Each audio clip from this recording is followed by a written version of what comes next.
할렐루야.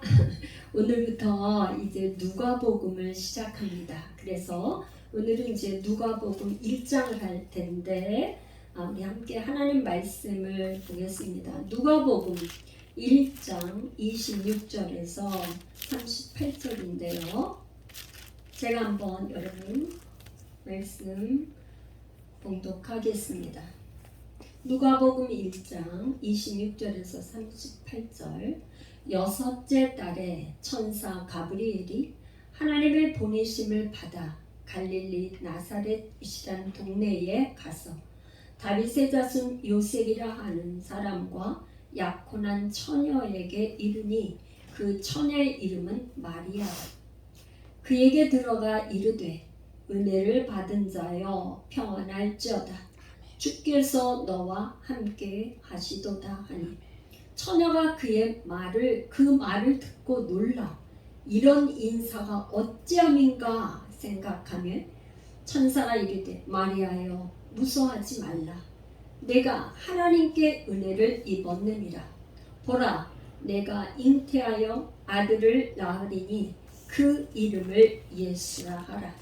그가 큰 자가 되고 지극히 높으신 이의 아들이라 일컬어질 것이요 주 하나님께서 그 조상 다윗의 왕위를 그에게 주시리니 영원히 야곱의 집을 왕으로 다스리실 것이며 그 나라가 무궁하리라.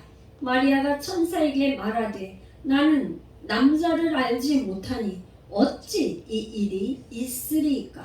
천사가 대답하여 이르되 성령이 내게 임하시고 지극히 높으신 이의 능력이 너를 덮으시리니 이러므로 나시니 거룩한 이는 하나님의 아들이라 일컬어지리라. 보라 내 친족 엘리사벳도 늙어서 아들을 배었느니라. 본래 임신하지 못한다고 알려진 이가 이미 6달이 되었나니 대저 하나님의 모든 말씀은 능하지 못하심이 없느니라. 마리아가 이르되 주의 여종이오니 말씀대로 내게 이루어지이다 하며 천사가 떠나가니라. 아멘.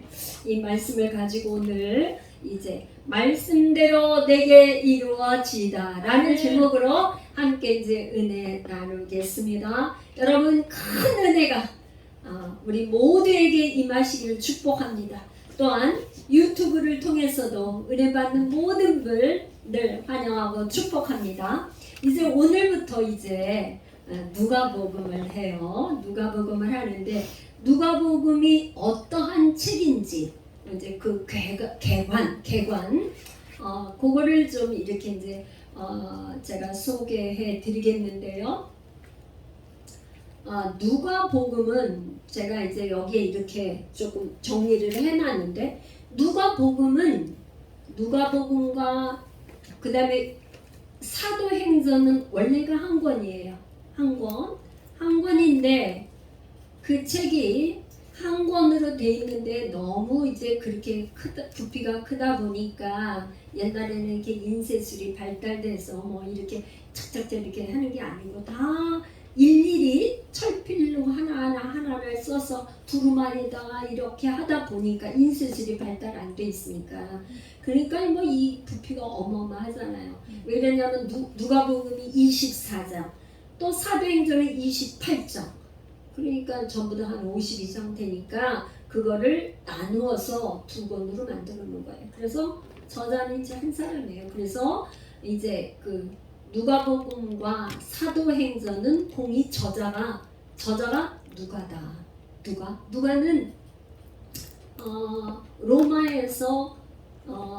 로마에는 노예가 많아요. 근데 노예가 많은데 해방된 노예 이렇게 이해하시면 돼요. 우리가 지금 현재로는 잘 이해가 안 되는데 지금 그 누가의 직업이 의사라고 그랬는데 그때 당시에 로마의 귀족들은 의사라고 안 해요. 피 내고 이거 고친 거 이런 거 안 한다고. 그러니까 노예들이 했는데 누가는 해방된 노예 자유인이었었어요. 그러니까 그 누가가 이렇게 아마 사도 바울을 만나면서 사도행전에 보면은 3차 전도여행을 갔을 때 누가가 아마 합리에서 같이 동행한 걸로 보니까 이 누가가 3차 전도 여행을 마치고 바울이 감옥에 갇혀요. 그러니까 2년 6개월 동안 가이사라라는 곳에 감옥에 갇히게 되니까 이 누가가 그 시간에 그동안에 이 복음, 예수 그리스도의 복음에 대해서 정보를 다 수집을 해서 이 누가복음과 이거를 기록한 걸로 이렇게 우리가 그렇게 아마 신학자들이 고고학적으로 이렇게 다 연구한 결과 그런 걸로 이렇게 보고 있어요. 또 뿐만 아니라 누가는 뭐냐면 누가복음이 끝나는 부분과 사도행전의 시작에 보면은 사도행전 1장에 보면 먼저 쓴 글에는 사도행전 우리가 이거 끝나고 이제 사도행전을 할 거예요. 그러면 먼저 쓴 글에는 사도행전 1장에 보면 그렇게 나와요. 그러니까 먼저 쓴 글은 뭐예요? 누가복음을 말하는 거죠. 그래서 이 동일한 수신자가 또 나오는데 이 누가복음 1장에 보면은 데오빌로요 이렇게 나와요. 그래서 사도행전에도 보면 데오빌로요. 그러니까 수신자가 똑같이 데오빌로라는 거를 언급한 걸로 봐서 이제 수신자도 같고 또 말하자면 한 권인 걸로 보는데 이렇게 그래서 누가가 그렇게 기록한 걸로 봅니다. 그 다음에 이제 그 데오빌로는 여기 지금 누가복음 1장 3절에 보면 데오빌로 각하요 이렇게 얘기했어요. 각하에게 차례대로 그러니까 각하라는 이 호칭을 쓴 걸로 보면은 그때 당시 로마에서 상당한 고위 관직에 있던 그런 관리였던 걸로 추측이 되죠. 그런데 데오빌라라는 그 뜻이 하나님의 그 사랑받는 자 그런 뜻이에요. 하나님의 사랑을 받는 자.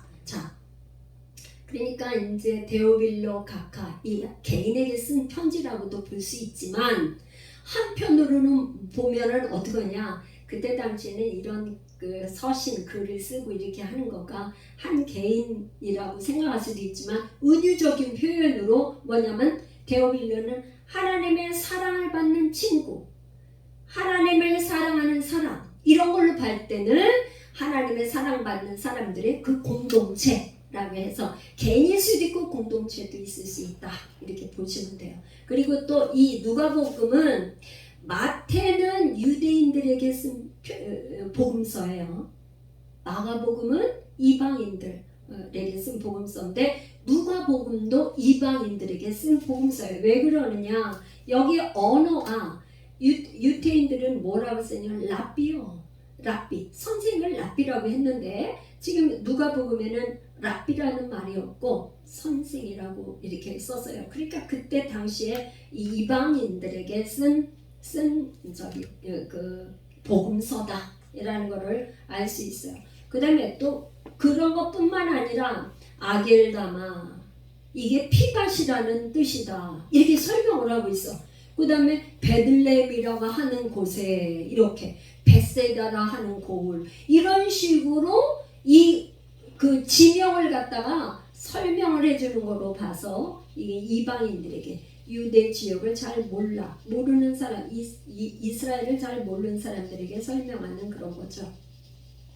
그러면 누가복음을 기록하던 역사적인 배경이 어떠하냐 역사적인 배경 그러니까 여러분들 이제 한번 보세요. 절 보세요.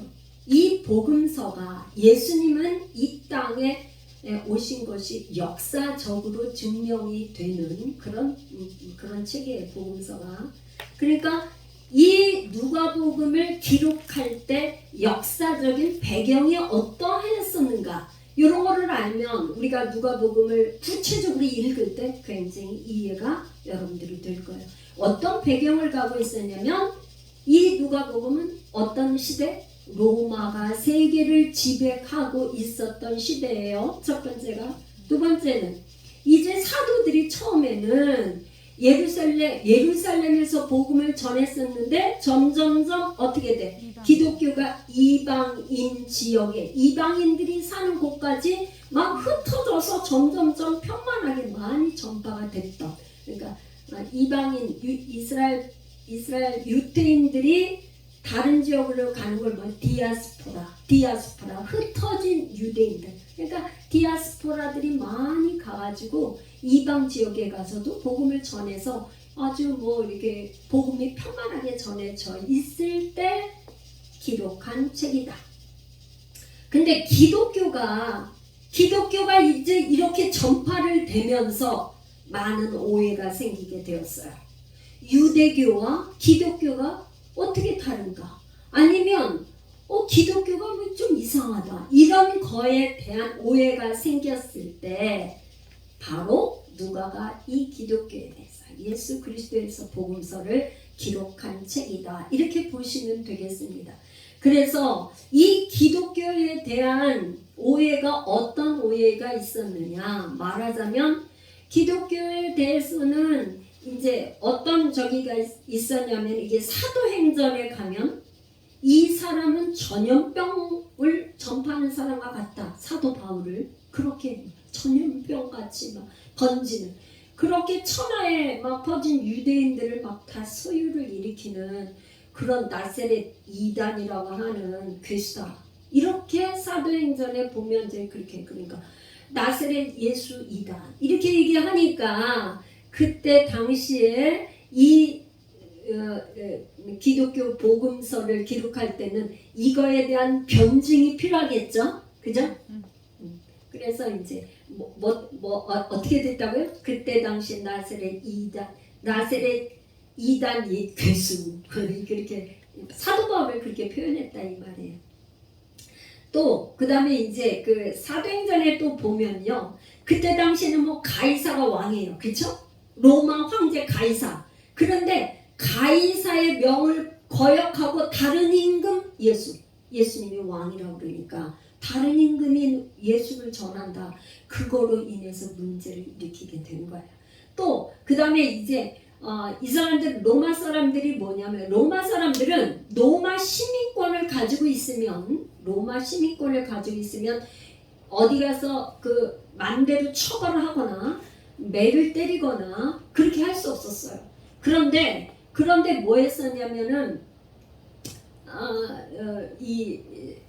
뭐라 그러냐면 이 사람들이 도저히 받아들일 수 없는 이상한 풍속을 전한다. 이런 식으로 생각을 했었단 말이죠. 그래서 이상한 풍속이 이 사람들이 생각하고 있는 그거가 뭔지를 변증할 필요가 생겼다. 그 다음에 이제 맨 마지막에 사도행전 28장에 가면 우리가 너희 사상이 어떠한가 듣고자 하노니 이 파에 대해서는 사도 바울이 전하는 이 복음이에요. 예수 그리스도 복음. 이거는 어디서든지 반대가 막 일어나요. 소동이 일어나고 막 이런단 말이죠. 그러니까 그거에 대해서 이해를 시키고 무엇인지 변증할 필요가 있었다. 그런 배경에서 누가 복음을 썼다 이런 말이에요. 할렐루야. 그 다음에 기독교가 성장하는 그 과정, 기독교가 성장하고 변화하는 3단계가 있었어요. 처음에는 예수님이 오셔서 복음이 전파될 때는 언어가 뭐였냐면 아람어였어요. 아람어. 여러분, 아람어는 지금으로 말하면 성경에는 수리아라고 나왔어요. 그게 지금 시리아 난민들 뭐 그거 전쟁하면서 그런 저기 나오죠. 그러니까 아람어. 그러니까 그때 당시에 팔레스타인 이스라엘이 어디에 속국이었냐면 로마의 그 저기 시리아의 속국이었어. 그러니까 시리아 아람어를 통용어로 썼다 이 말이에요. 우리도 옛날에 일본의 식민지로 있을 때는 우리나라 언어를 못 쓰게 하고 이름도 막 개명시키고 그래서 일본만 쓰게 했잖아요. 그러니까 그때 당시에는 히브리 말을 쓴 게 아니라 아람어를 썼었어요. 그러니까 예수님도 오셔서 달리다쿰 뭐 이렇게 일어나라. 예수님이 사역할 때 소녀야 일어나라. 그럴 때 달리다쿰 이렇게 했잖아요. 그게 다 아람어예요.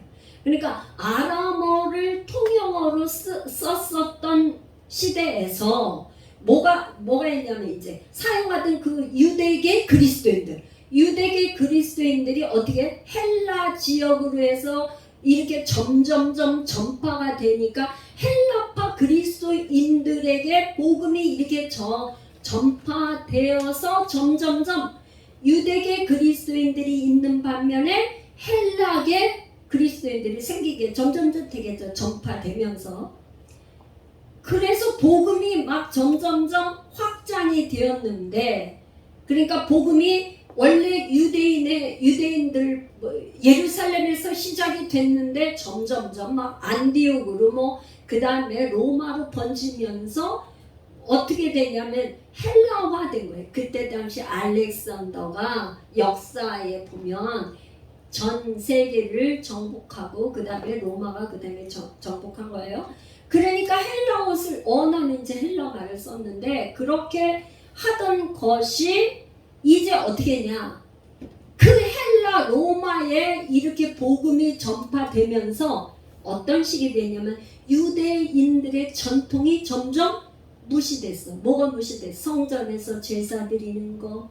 그 다음에 유대인들은 그리스도인이 되고 나서도 할례를 중요시 여겼단 말이에요. 할례. 몸에 나는 하나님께서 아브라함에게 맨 먼저 할례를 행하게 했는데 나는 하나님의 선택된 백성입니다 하는 표시로 할례를 행하라고 했는데 이제 이방인들에게 복음이 전파되면서 과연 헬라계 그리스도인들도 할례를 받아야 되나 안 받아야 되나 꼭 받아야 되는 건가? 이런 문제들이 점점점 생기게 되었다 이런 말이에요. 그러면서 이제 또 아람어로 복음 저기가 선포됐던 복음이 이제 뭐예요? 헬라어로 선포가 되면서 번역하는 데에 애로사항이 있죠. 다 표현할 수 없는 그런 거죠.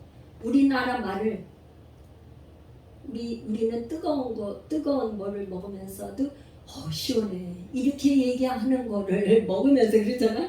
뜨거운 국을 먹고 있는데 뜨겁다 이렇게 얘기를 안 하고 시원한데 이거를 영어로 어떻게 표현하겠어요. 그죠? 다른 중국말이나 일본말이나 이렇게 만약에 번역을 한다면 한국 사람들의 음식 문화의 특성을 표현할 길이 애매모호하죠. 애매모호. 그러니까 이 아람어로 선포된 복음이 헬라어로 이렇게 바꾸고 번역하면서 문제가 생기면서 이제 그런 거를 변증할 필요가 있었다. 그래서 누가복음을 기록했다 이런 말입니다. 할렐루야. 아멘. 그러면 누가복음의 가장 중심되는 이 중심 내용이 뭐냐? 잃어버린 자를 찾으러 오신 예수님. 그게 누가복음에는요. 누가복음은 말하자면 이 누가가 기록할 때 이방인들을 염두에 두고 기록한 복음서다 보니까 유대인들은 선택받은 우리는 선택받은 백성이야 한 프라이드로 이방인들은 어떻게 취급했어요? 개처럼 사람으로 취급을 안 하고 개 짐승으로 취급했는데 누가는 뭐예요? 자기도 이방인이잖아요. 그러니까 하나님은 유대인만 구하러 온 게 아니라 이방인인 우리도 구원하러 오신 예수님이다. 그거를 이제 이방인들을 잃어버린 자. 그래서 잃어버린 자들을 찾으러 오신 예수님. 우리가 다 이방인 아니에요. 그래서 이 누가복음은 말하자면 우리에게 더 친밀하게 다가올 수 있는 거죠. 다른 마태복음 같은 거는 유태인을 향해서 쓴 적이라면 마가나 누가복음은 특별히 잃어버린 자들을 위해 잃어버린 자 이방인들을 위해 쓴 책이니까 훨씬 우리에게 더 친숙하게 느껴질 수 있어요. 할렐루야. 그래서 이 이제 기록 목적은 뭐냐? 왜 그럼 이거를 기록했나? 목적 글을 쓰는데 여러분 논문이나 어떤 책을 쓰는데 반드시 목적이 있죠. 글쓴이는 왜 이 책을 쓰는지, 왜 복음서를 쓰는지 목적이 있어. 목적이 반드시 있단 말이야. 그 목적이 세 가지인데 뭐냐? 데오빌로에게 이미 배운 복음에 대해서 확신을 주기 위해서. 아마도 이런 거 같아요. 데오빌로가 뭔가 흔들려 지금. 복음을 믿기에 흔들리고 있어. 왜 그러냐? 그때가 굉장히 많이 이게 핍박이 있던 시대가 아닌데, 말하자면 데오빌로가 예를 들어서요, 고급 관리, 각하라고 할 정도로 고급 관리였었는데, 예를 들어서 기독교에 대한 이 평판이 별로 안 좋은 그런 게 인식이 있는 그거를 믿음으로 인해서 불이익을 당할 수도 아마도 있다고 생각이 되면 복음을 받아들이는데 흔들릴 수밖에 없죠. 그죠? 그러니까 그게 아니다는 걸 데오빌로에게 확실하게 이 복음을 가르쳐 주기 위해서. 할렐루야. 두 번째는 뭐냐? 예수님이 아까 조금 전에 얘기한 것처럼 예수님은 유대인의 구원자만으로 오신 게 아니라 이방인도 구원하러 오셨다. 그걸 알려주는 거예요. 세 번째는 뭐냐? 로마 제국에 대한 기독교 변증서예요. 그러니까 예수님에 대해 예수님이 누구신지를 정확하게 알려주기 위해서도 변증을 해야 되고, 또 사도 바울이 어떤 사람인지도 변증을 해야 되고, 또 기독교가 어떤 기독교가 무엇인지, 복음이 뭔지를 더 확실하게 알려주기 위해서, 변증하기 위해서 누가복음을 기록한 책이다. 그러니까 지금 우리가 생각하면 오늘날 우리가 사는 이 시대에는 참 누가복음이 너무 귀한 것 같아요. 그래서 누가복음을 기록한 이 책이 있었기 때문에 오늘 우리가 마지막 말세지말에 사는, 더군다나 우리 이방인인 우리에게 정말 이 복음이 너무 귀한 것 같습니다. 할렐루야. 그래서 누가복음의 기록의 그 성격은 뭐냐면요, 다른 복음서하고는 달라요. 그래서 뭐냐, 사복음서의 다른 저기는 뭐냐면, 사복음서의 전부 다 이게 첫 줄에 책의 첫 번째 1장 1절이 중요하죠. 마지막 서두, 서론과 결론이 중요해. 그죠? 가운데는 내용이고. 근데 마태복음에 뭐라 그랬냐면 아브라함과 다윗의 자손 예수 그리스도의 계보다. 마태복음 뭐라고요? 아브라함과 다윗의 자손 예수 그리스도. 그걸 얘기했어요. 마가복음은 뭐라고 그랬냐면 하나님의 아들 예수 그리스도 복음의 시작이다. 마가복음은 그렇게 시작됐어. 그 다음에 요한복음은 어떻게 했냐? 태초에 말씀이 계시니라. 이 말씀이 하나님과 함께 계시니 이 말씀은 곧 하나님이다. 말씀이 하나님이라는 거예요. 그런데 누가복음은 그렇게 시작을 안 했어요. 어떻게 시작을 했냐? 1장 1절에 우리 중에 이루어진 사실에 대하여. 여러분 오늘날 우리 그 유튜브나 뉴스 매스컴에 이거 사실인지 맞아? 팩트를 좀 체크를 해봐. 이거 사실인지 하고 좀 전파해. 그런 말 많아요, 안 많아요? 많아요. 많죠? 괜히 가짜 뉴스 전파하면 정말 안 되죠. 그래서 이 누가는 뭐라 그러냐면 이것이 이루어진 사실이다. 팩트다. 라는 거를 1장 1절에 딱 얘기하고 있어요. 할렐루야? 아멘. 역사적으로 이것은 예수님이 이 땅에 오셔서 하셨던 이 모든 게 사실이라는 걸 강조하고 있는 거예요. 이루어진, 그것도 이루어진 사실에 대하여 이렇게 기록하고 있어요. 할렐루야. 그래서 그 이루어진 사실에 대해서 어떻게 했냐? 처음부터 목격자 되고 일꾼된 자들이 전하여 준 거. 그러니까 이 지금 누가는 처음에 예수님의 부활을 목격한 사람은 아니에요. 그런데 이 누가는 바울과 동역을 하면서 아주 그냥 뼛속 깊이 바울적인 사람. 바울과 아주 그냥 뭐라 그랬냐면 다 바울 곁을 떠났어. 왜? 바울이 감옥에 갇혀 있으니까, 복음 전하다 감옥에 갇혀 있으니까 예루살렘에서 갇혀가지고서는 이제 후송대가 로마 가이사랴에 감옥에 갇혀 있으니까 사람들이 다 떠났어요. 그런데 누구만 남았냐? 누가만 남았어.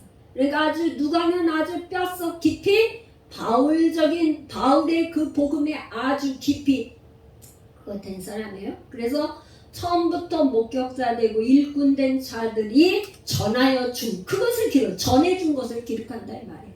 그거를 어떻게 그대로 내력을 가지고 전하고 모든 일을 어떻게 근원부터. 그래서 여러분 있잖아요. 사복음서 중에서 예수님의 출생을 이렇게 자세하게 기록한 거는 누가복음밖에 없어요.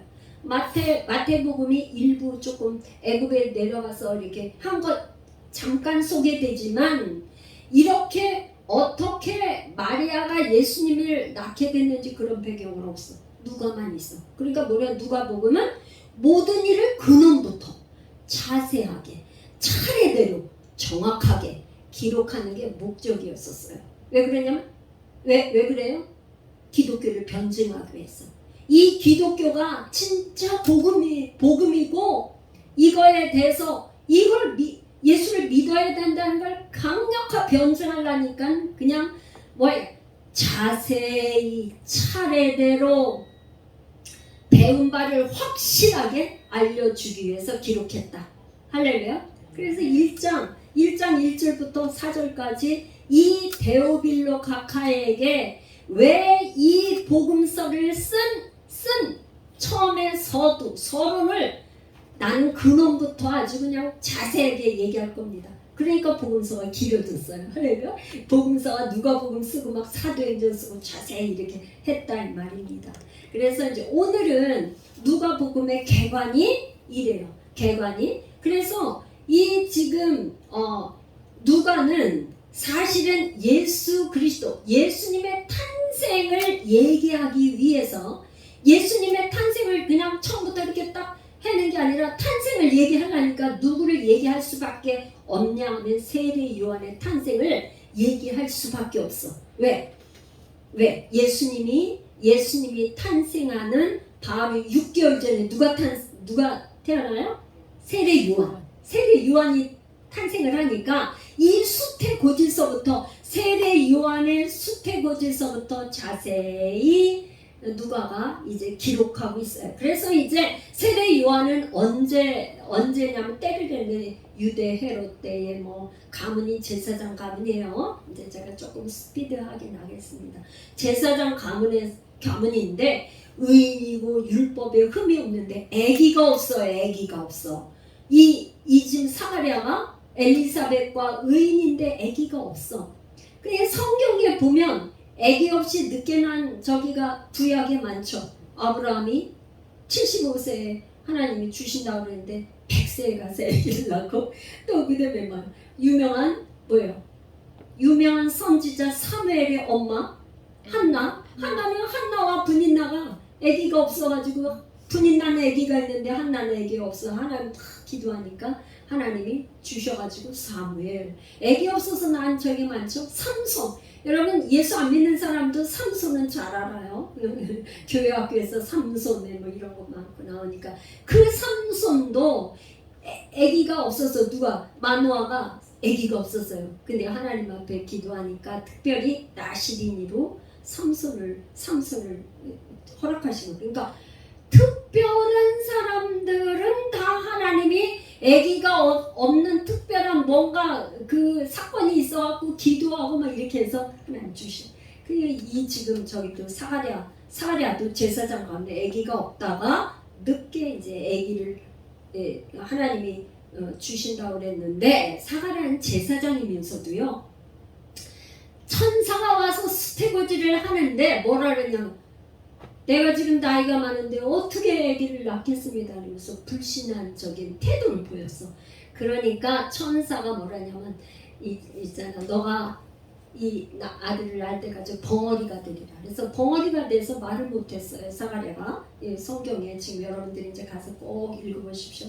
벙어리가 돼서 세례 요한이 태어나니까 이름을 뭐라고 지을까? 그러니까 사람들이 사가랴 이렇게 자기 족보에 나오는 이름대로 순서대로 짓잖아요, 이름은. 근데 저기가 뭐예요?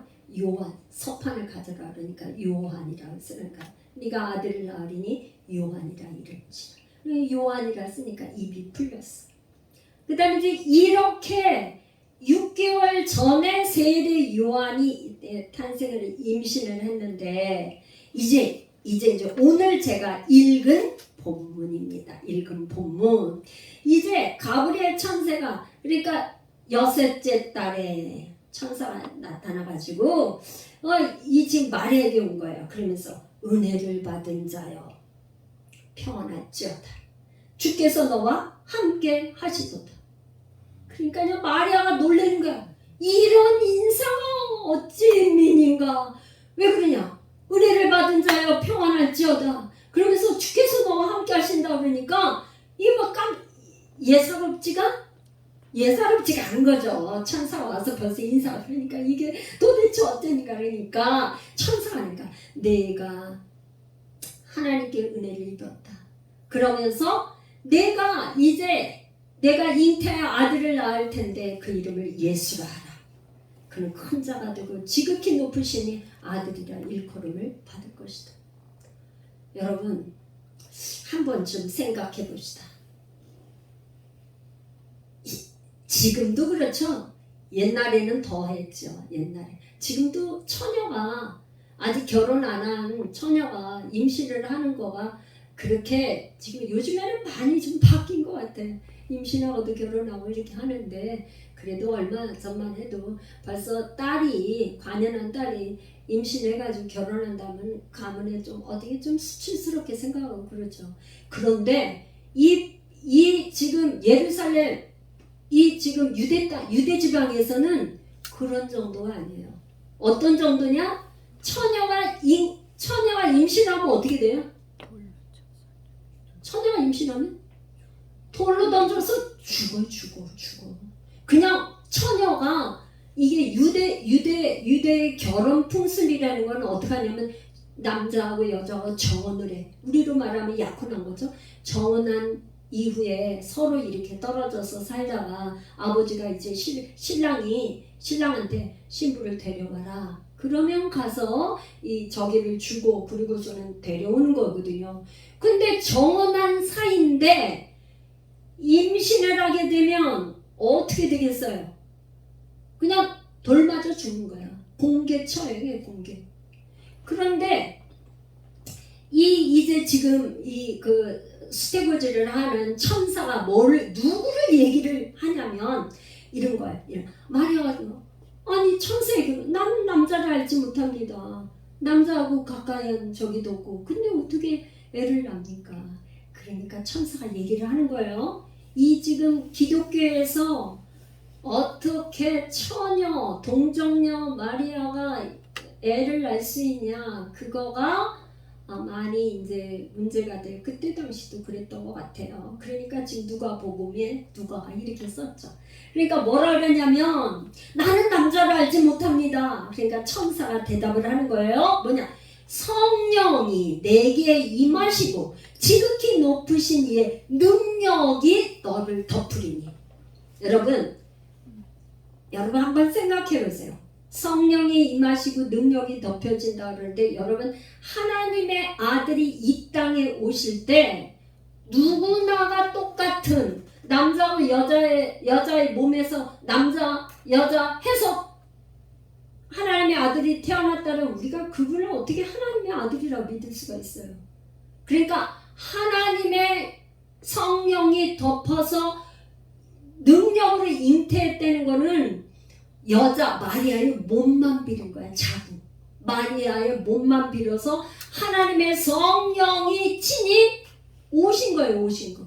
초자연적인 기적이죠. 기적. 그러니까 기적 지금 사도행전 1장 8절에 보면 성령이 임하시고 너에게 권능이 임하면 성령이 임하시고 권능이 임하면 예루살렘과 유대와 사마리아와 땅끝까지 이르러 내 증인이 되리라.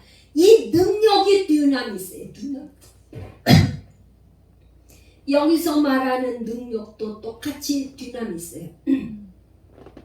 여러분 이 헬라어 듀나미스 죄송합니다.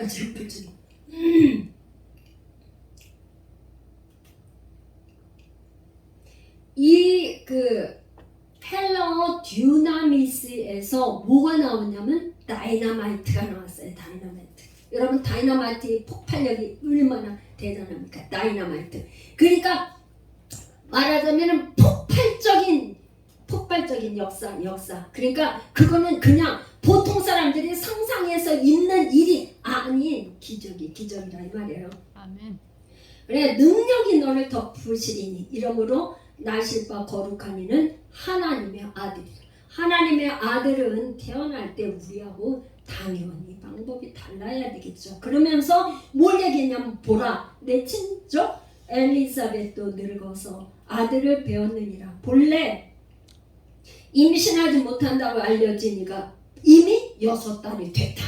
이거를 얘기하니까 이 지금 언니 사촌간이에요. 사촌.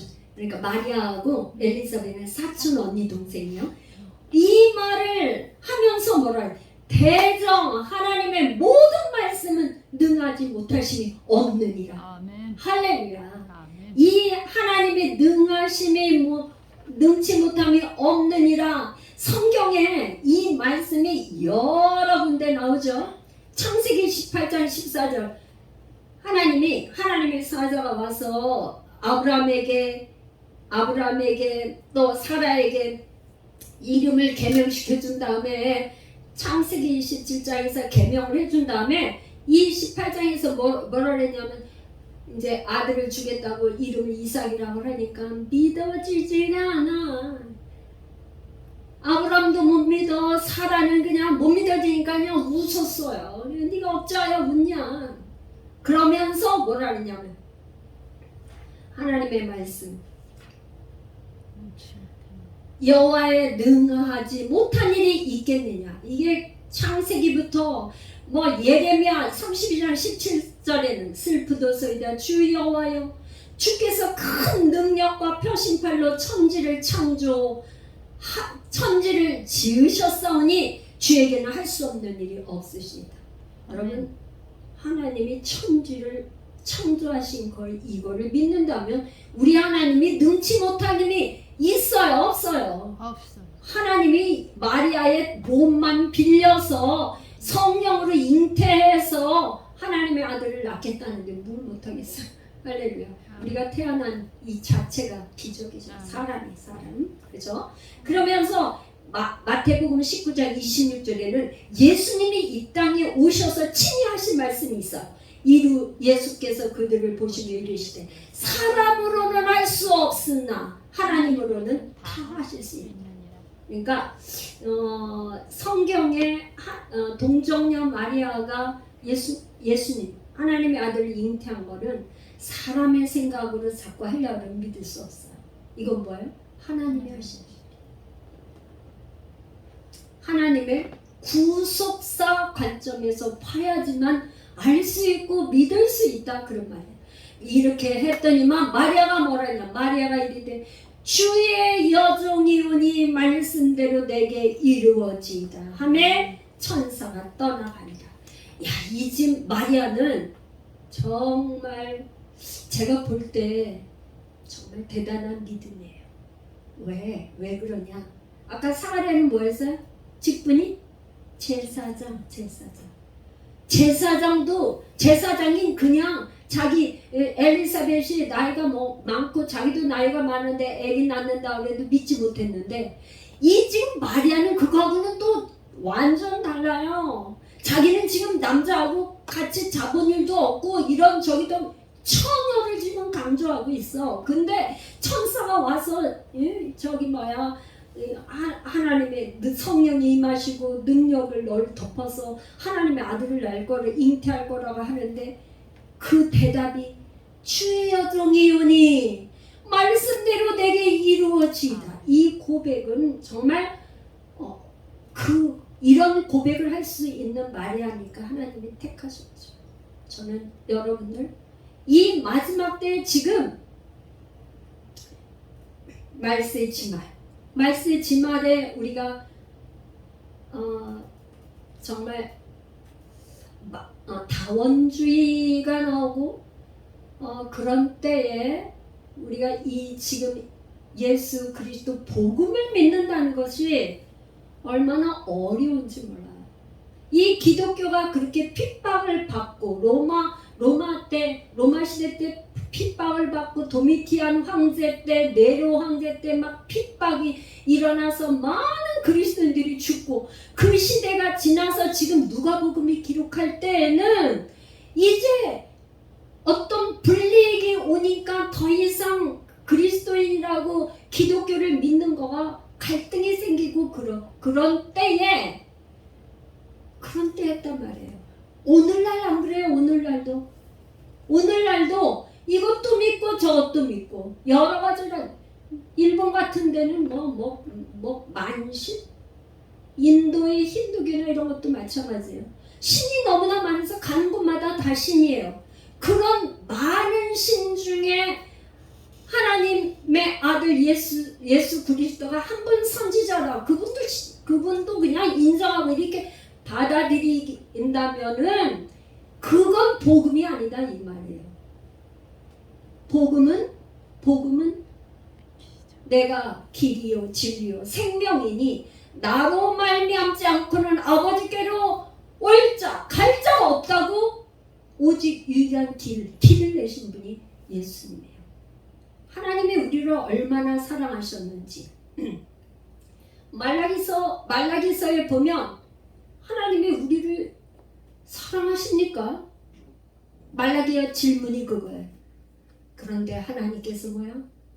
그 이후에 400년 동안 하나님은 아무런 선지자도 계시도 주시지 않았어요. 400년 후에 이 땅에 하나님이신 그분이 친히 오셔서 몸짓고 피 흘려 십자가에 죽으신 그분이 우리의 모든 죄를 대신 다 지고 죽으신 거예요. 죽으신 걸로 끝났으면 우리가 그분을 믿을 수 없어. 지난주에 우리가 부활절을 지켰는데 부활주일로 지켰어요. 그분은 죽으신 거로 끝나는 게 아니라 3일 만에 부활하셨어요. 그 부활의 주님을 우리가 믿는 것이 진짜 복음이에요. 할렐루야. 이 어려운 때에 우리 마리아의 고백은 정말 귀한 신앙의 고백입니다. 그래서 제가 이 발제물의 매진말을 이렇게 좀 정리를 해봤는데요. 이 누가복음은 이 하나님께서 구약의 예언이 성취된 구속사의 관점에서 기록한 책인데 아모스 3장 7절 이 한 절 읽고 우리 이제 말씀을 제가 좀 마치기를 원해요. 아모스 3장 7절에는 뭐라고 말씀하셨냐면 주 여호와께서는 자기의 비밀을 그 종 선지자들에게 보이지 아니하시고는 결코 행하심이 없으시니라. 그러니까 말하자면 예수님이 이 땅에 탄생하시는 거를 이미 구약의 예언자들이 다 예언했어. 그러니까 2000년 전 아브라함의 언약, 1000년 전에 다윗의 언약이 성취되고 있는 것을 누가복음은 보여주고 있는 거라 이 말이에요. 할렐루야. 그래서 누가복음에 나타난 역사적 이 구속자는 뭐라냐면 다니엘서에 예언한 게 이루어진 거예요.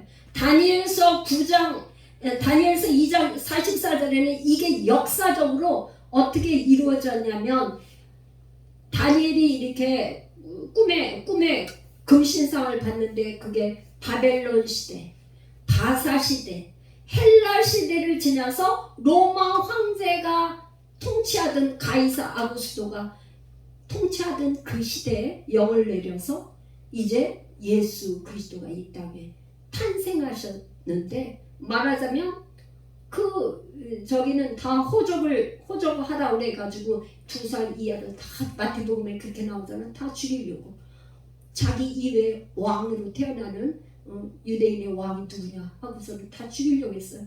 그때에 하나님은 이제 자기 하나님의 나라 건설을 위해서 이 땅에 오신 것이 다니엘이 이미 다니엘을 통해서 예언한 것이 그대로 이루어진 거예요. 역사적인 예수예요. 예수님은 그냥 오신 게 아니에요.